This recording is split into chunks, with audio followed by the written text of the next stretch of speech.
An elderly carpenter wanted to retire from his house building profession. So he went to his employer, the contractor, and tendered his resignation. The employer looked at him and said, I would want to make a request. Could you just build one last house as a personal favor? The carpenter didn't like it.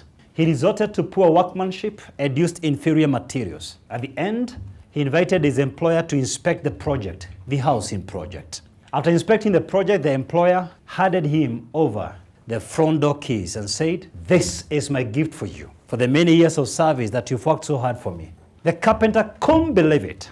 Had he known for a moment that he was building his own house, he would have given it some artistry finesse and used superior materials. But this revealed his personal standards. This revealed who he really was under no supervision. This revealed his attitude towards work and his employer. Isn't this true for many employees? That we find our identity from our employers.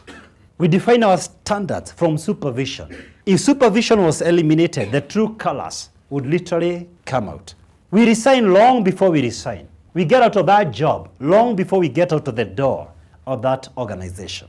And we still wonder why we are not growing. You see, men and women of great standards, while they are dispensable, they are not replaceable. Once they leave that organization, it will be very difficult for anyone to squarely fit in their shoes. I ask you tonight, what is your standard as an employee?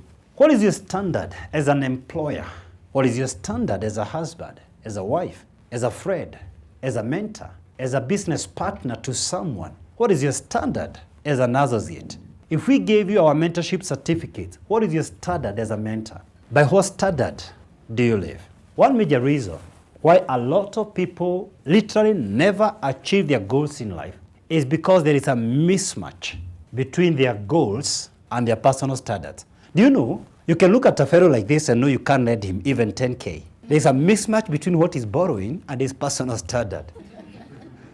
And another guy can borrow you $1 million over the phone and you wire the money. Before you laugh at that guy, could this be you? That you're looking for a job and there's a mismatch between the job you're applying for and your personal standard.